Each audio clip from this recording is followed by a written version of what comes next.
please don't relent, especially now that we are heading into the festive period. Most people lose their fire towards the end of the year, and I'll tell you why. Number one, the consciousness that is created in the atmosphere. It's a consciousness of festivity, and the consciousness of festivity provokes a sense of pleasure, an awareness of pleasure. And whether you like it or not, these things impact on your hormones. They impact on your psychology. Especially those of you who are in Europe and the UK and America, you discover that some cities are already being lit up, and it's just celebration night till morning. If you are not careful, it will impact on your consciousness, it will impact on your psychology, and it will water down, a lot, of your vibrancy in the spirit.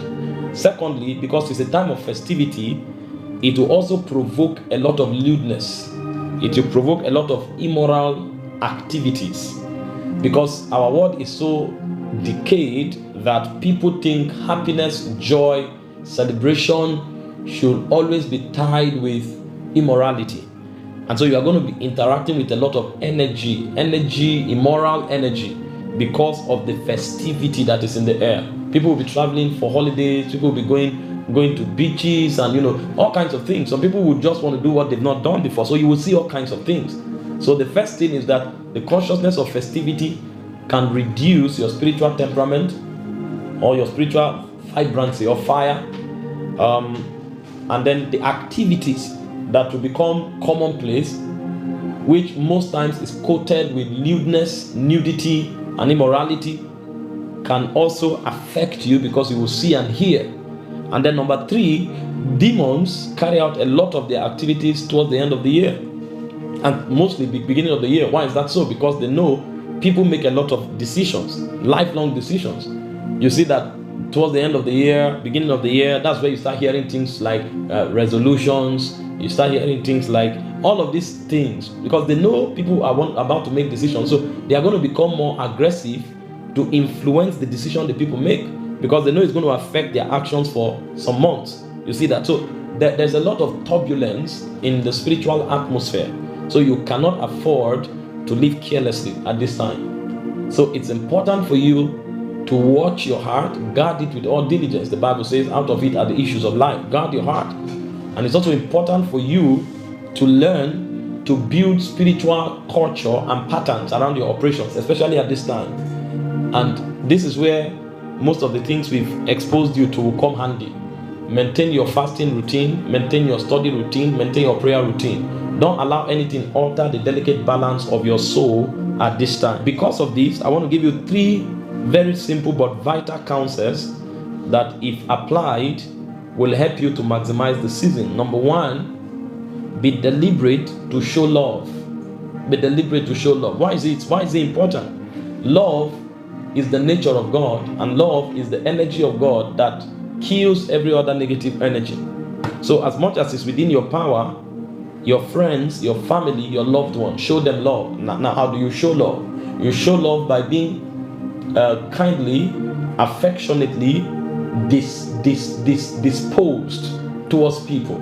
So in your speakings, in your actions towards people, make sure that there's a lot of love in it. Number 2, you show love by gifting people. The Bible says, for God so loved the world, John 3:16, that he gave his only begotten son. So you show love by gifting people. And so this is the time for you to really show love to people. For God so loved the world, John 3:16, that he gave his only begotten son, and whosoever believeth in him should not perish but have everlasting life. So gift things to people. You can give them things, whatever it is, but by all means give them Christian materials, things that will impact their eternal destiny. So you can buy somebody a Christian book, you can give somebody a Christian message, and of course you can also give them material things. There's nothing wrong in giving somebody clothing or what to wear, and all of that. Just show love to people. That's the first aspect. The second aspect in showing love is ensure to forgive everybody that has offended you. I know that a lot of people do that as a part of resolution for end of the year, but I'm not telling you to do that necessarily because it's the end of the year, but because God is the one who ordained seasons for humankind. And so this is a cycle. And because it's a cycle, you're about to initiate a new cycle. You can't go with burdens.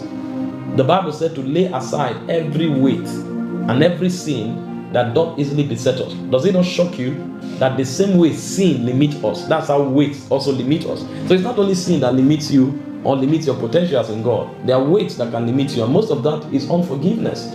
You see, so as much as is within your power, forgive everybody that's hurt you. If you need to spend time in prayer, ask the Lord to help you to let go, do it. When you forgive people, you are not forgiving them because they deserve it necessarily. Most of the times they will not deserve it. You forgive people, number one, because of your relationship with God. Jesus was speaking, he said, if you take a gift to the altar and your brother has an ought against you, he said, leave that gift on the altar and go make peace with him first. So if you don't make peace with people around you, it may affect your relationship with God. The Bible speaking about the husband, he said he should deal with the wife with understanding so that his prayers are not hindered. The Bible speaking about family, 1 Timothy 5 verse 8, I guess, he said, a man who cannot provide for his household, he said he has denied the faith and is worse than an infidel. So our interaction with people has a way of affecting our interaction with God. Number two, you are forgiving them for your own mental health sake. Listen, the pressure that comes with animosity, malice, gossip, you don't need those things. Just throw those weights away. Throw them away as quick as possible. You need clarity of vision at this time. God is speaking to his children about the coming year. You don't need anything to interfere with your frequency. God is giving people graces for the assignment and for the operation of the kingdom for next year. You don't need anything to put you out so that you are coming to try to catch up around April, May, June when the year is already finishing. You see, but the way you get yourself at the front line is to make sure you alight yourself of unforgiveness and bitterness towards anybody. They don't even deserve it. They may not even deserve it.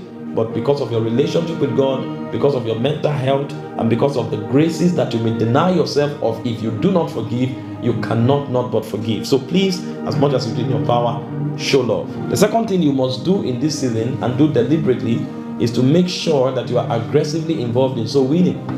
You will discover, I'm telling you, as you look around this season, you are going to discover that the devil will be doing a lot of recruitment programs this year, this period. You see, most of you who are in Europe, you already see what's going on. You see people doing all kinds of rituals, calling it all kinds of names, and then you know these things are demonic. You see people invite people for all kinds of parties, all kinds of programs, all kinds of excursions, all kinds of camp meetings, all kinds of holidays. And you know all of these programs are recruitment programs because they know at this time the hearts of men and the souls of men are porous. So you also must be deliberate. Don't just while away time. Make sure you are actively involved in soul winning engagements now. And of course, I've taught you before, there are 3 ways of engaging in soul winning. The first way to engage in soul winning is to go out and talk to someone, especially for those of you who are not in nations where interacting with people is limited or restricted by legal forces. Make sure you talk to somebody about the love of God. Make sure you talk to somebody about Jesus Christ. You don't need to be a theology graduate to do that. Just tell people your story. Tell people the faithfulness of God in your life and tell them Jesus is the only way to God and see what God does. But by all means, be out there talking to people. The second way to win souls, I told you, is to pray for souls. Is to pray for word evangelism. Is to pray. The Bible said, pray ye the Lord of the harvest that he may send laborers into his field, into his vineyard. In Colossians 4:12, you say, Epaphras is one of you, praying fervently for you in prayers that you may stand perfect and complete in all the will of God. So when we pray, it affects souls. So just in case, especially those of you who are in nations where you cannot go out to win souls, make sure you devote time to pray for souls. Pray. There are many naive people. There are many gullible people. There are many weak people. And listen, for some of these people, the devil has already marked them to be killed this period. So you hear that some people are shot. They were just walking in an alley, or they were part of a meeting, they went for a clubbing, and they were just shot. Because a lot of sacrifices go down at this time. So pray for the souls of men. Pray for the safety and preservation of the children of God. Don't just relax. Be part of the army that God is using. See, when we talk about God's army, it's not to go and start a movement necessarily or to join a church. When we talk about God's army, they are the people God can rely on when he wants to do something in a city, in a territory, in a nation, or in a generation. So there may be no physical movement, as it were, but God has a very strong army. That's how kingdom works. You see, so many people assume when you're talking about God's army, oh, maybe a revival campaign begins, or a church is doing a program. Oh no, it's deeper than that. Being part of God's army is that God can rely on you, especially in strategic seasons, to advance his kingdom, both at individual level and at corporate level. And one of the ways you get yourself vitally fused into God's army is to spend time praying for souls. Spend time. Most of the hour of prayer at these times, pray for souls. Pray for the souls in your neighborhood. Pray for the souls in your family. Pray for the souls in your nation. Ask God to encounter them. Ask God to open their hearts to hear the gospel, to receive the gospel with meekness. Ask God to send preachers, to send laborers to them, those who carry the gospel of the kingdom. Ask God to create those opportunities for these people to meet them and to speak to them the word of the Lord. These are the things you should do with your time at this period. Be actively involved in soul winning campaign through prayers. The third way you get involved in soul winning campaign is by giving towards it. Listen, we must become very strategic in the kingdom. Again, most of you who are either highly placed in society or who are involved in a lot of things and know how things work, you know what I'm talking about. There are many people around the world at this time who will give money to sponsor camp meetings where youth are going to be disflowered, to lose their virginity. Many people give money to sponsor it. Many people give money for programs on the beach and all of that. Many people give money, and I'm talking about millions of dollars. Most of the activities you see happening around the world is not free. People pay for it. People who know the agenda of the spirits that they represent, they pay for it. There are many programs that will result in initiation, that will result in perversion, that will result in immorality, rituals that will be sponsored by many people. In the same vein, look out somewhere where people, genuine people that God leads you to, that you believe in, are running such programs. Give towards it. And if you are in a territory where nobody is running any program, listen to me, be bold, organize something. Organize something. You can call people to come do a sit out in the garden and tell your friends who believe in it to give. Put the money together, organize it. Even if nobody is preaching, just get some sound system, play gospel music. And as they sit down, give them fruits, give them a drink. And it's just an evening night out. And they are just there listening to the gospel, listening to music. And when they are done, you just tell them, I just want you to know that Jesus loves you. You'll be amazed the impact it will have on someone. So if you're in a place where nothing like that is happening, organize something. Get young people together, 5 hours, 3 hours, pray, share the word of God. Go to a beach somewhere where people are doing what they're doing. Of course, for strong believers, put a tent there, blast worship songs, get people to do something that can get people to the Lord. Be active. Don't be inactive at this time. There are many agents that will be out there working for the interest of their master and the spirits that they give allegiance to. You cannot afford to be docile. This is a sensitive season. Make sure you are out there winning souls, either by talking to people or by giving towards it or by praying. Very important. And then finally, my third counsel for you is to make sure you embark on a retreat. If the activity before Christmas is too much, enjoy your Christmas, spend some time, enjoy yourself. After Christmas, take 2-3 days. Organize a retreat. You can go in alone with God for 2 days, for 3 days. It's very important to do that now, because when God speaks, you may not hear.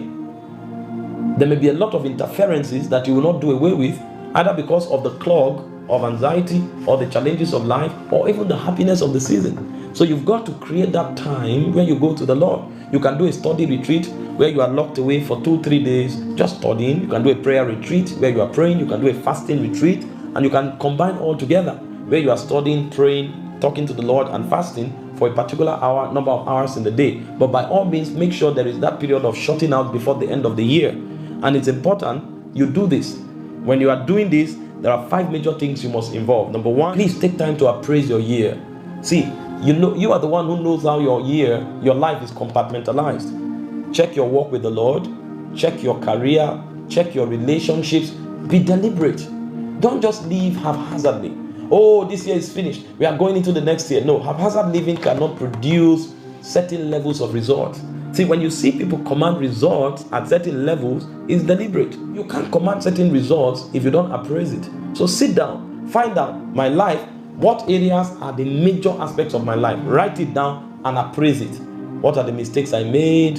What are the things I should have done in a certain way that I didn't do? It will take days, but do it, because it's awakening your consciousness of excellence, of attention to details, of preparedness for exploit and avoidance of mistakes. So appraise yourself.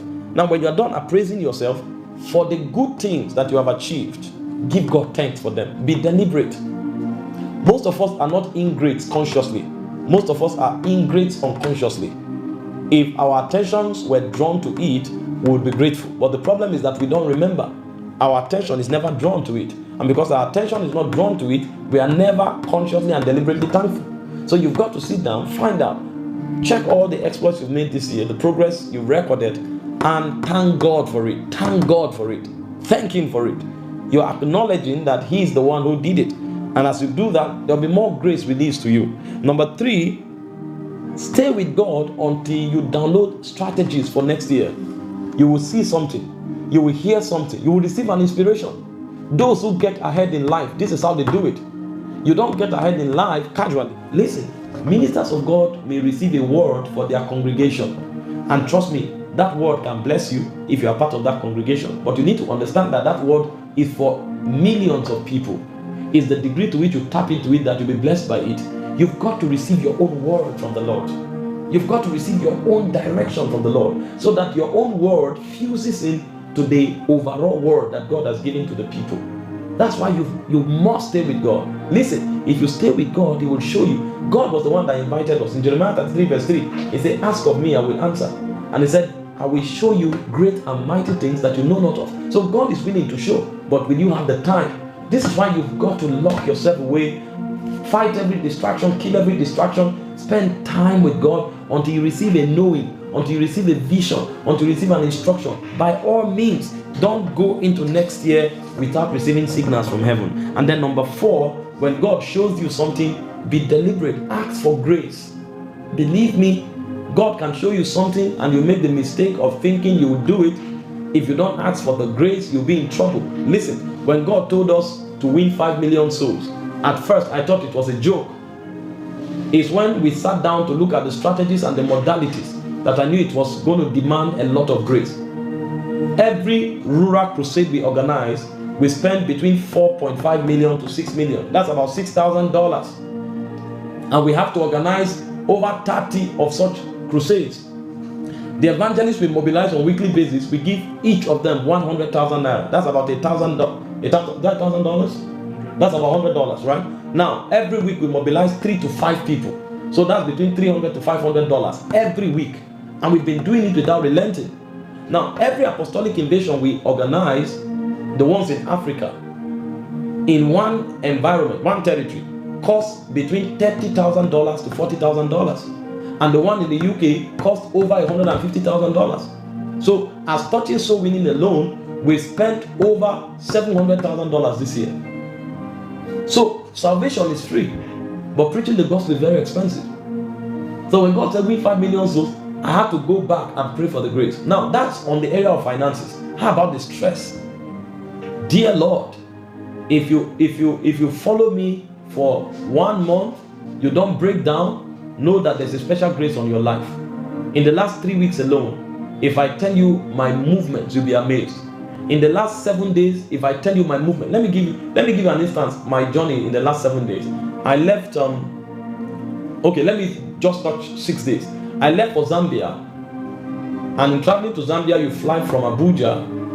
Okay, let me do 10 days so that I give you a broader picture.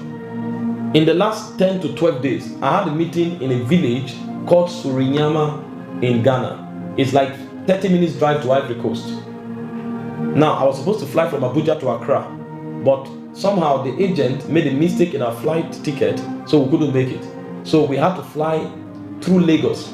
So I flew from Abuja to Lagos, waited 2 hours, flew from Lagos to Accra, waited 1 hour, flew from Accra to Kumasi. We got to Kumasi, we now drove 5 hours to that village. I preached 2 nights.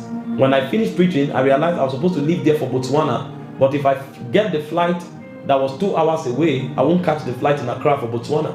So I finished preaching around 10:30 at night. 12:30, we drove 5 hours back to Kumasi to catch a 7 a.m. flight to Accra so that we could catch the 9:30 a.m. flight to Botswana. When we got there, we discovered they didn't send the visa to from our sister. So I had to reschedule the flight to Abuja for the next day and flew from Accra to Lagos and flew from Lagos to Abuja. The next day, I was on the flight back to Botswana. And so I left Abuja the next day, flew 4 hours, 30 minutes to Ethiopia, flew another, after 3 hours, flew another 4 hours, 30 minutes to Botswana. When I got to Botswana, I drove 5 hours from Gaborone to a city called Francistown. And then I got there by 8 p.m. I mounted the altar by 8:30 and preached in that crusade. The next morning, I drove 5 hours back to Gaborone to catch a flight to Ethiopia. Flew 4 hours, 30 minutes to Ethiopia, slept over. The next day, I flew back to Abuja. That was a Saturday. I went for service on Sunday. I did Tuesday Bible study. On Wednesday, I was going back to Zambia. I was on Qatar Airways, flew 7 hours to Qatar, and then flew another 8 hours to Zambia from Qatar. I preached in Zambia for 2 days. I was supposed to leave that night. There was no flight after midnight. And I needed to come back that Saturday so I would wed one of my sons who was getting married. So the only flight available after 12 was Turkish Airways. I had to board that flight, but unfortunately, they had to fly me to Dar es Salaam in Tanzania. That was 5 hours, 20 minutes. They flew me from Dar es Salaam after 1 hour to Istanbul. That was 7 hours. We now moved in 50 minutes to another flight and flew 6 hours to Abuja. I flew another 19 hours. I came to Abuja the next morning. I drove 5 hours to Makurdi to wed the young man, and then drove 5 hours back that same day because I had Sunday morning service. As I finished Sunday morning service, on Monday, I was back to Zambia because Monday was 11th, because Apostolic Invasion was for 12. I went back to Ethiopia again, 4 hours, 30 minutes, and went to Zambia. Preached for 3 nights. I just landed this afternoon, routing Ethiopia and Abuja. Now, if you travel like that, even if you are a military officer, you will break down. Now, I finished talking to you about money. I'm talking to you now about stress, physical stress. Now, imagine combining this physical stress with spending over $30,000 to run the Apostolic Invasion, and we didn't take offering. As if that's not enough, you are now talking relationship. How about my family? Where do I spend time with my wife and my children? You see, so this thing requires grace. So when God shows you what He will do with you next year, don't run away from His presence. You need to still spend time and pray for the grace to bet those things, because you may see it and never become it. And this is the problem with many people. They hear God clearly, they see the vision clearly, but there's a distraction that won't allow them to fulfill that vision, and they didn't pray for grace to conquer that distraction. There was a disfavor that won't let them receive the resources required for that, and they won't pray for grace. So when God shows you, number 4, make sure you ask for grace. And then when you have asked for grace, number 5, also ask for mind or mental transformation. Because sometimes you may have seen the picture, you may have received the grace, but your mind is locked into your past. And what God wants to do in the future, you don't have the mind capacity to bear it. So you have to ask the Lord, enlarge my vision, enlarge my mind. You may have become a master as a relationship expert, talking to people from church to church. God is now telling you, I want you to address presidents. You need mind transformation to be able to accommodate what God is saying. You see why you need a retreat? It's too important. These things are not things you can get just juggling through the activities of the day. So you need a retreat. It will help you appraise the year you are rounding up. It will give you opportunity to give thanks for the things God has done for you in this year that you are rounding up. It will also help you download strategies for the year you are stepping into, and it will also allow you the opportunity to pray for the grace to fulfill those strategies. And then finally, it will help you to build the mind or mental transformation required in order to make the most. As much as is within your powers, do these things I'm telling you. At least take out 3 days. Stay with the Lord. If you don't have 3 days, take out 2 days. See, there are certain things that you don't need to be prophetic to know. Eschatological studies will show you. Listen, war will continue. Famine will increase. Corruption amongst leaders will increase. Immorality will increase. Wickedness will increase. As we approach the end of the year, the wickedness of men and the evil on the earth will keep increasing. But darkness is not our problem, because our light shines in the darkness.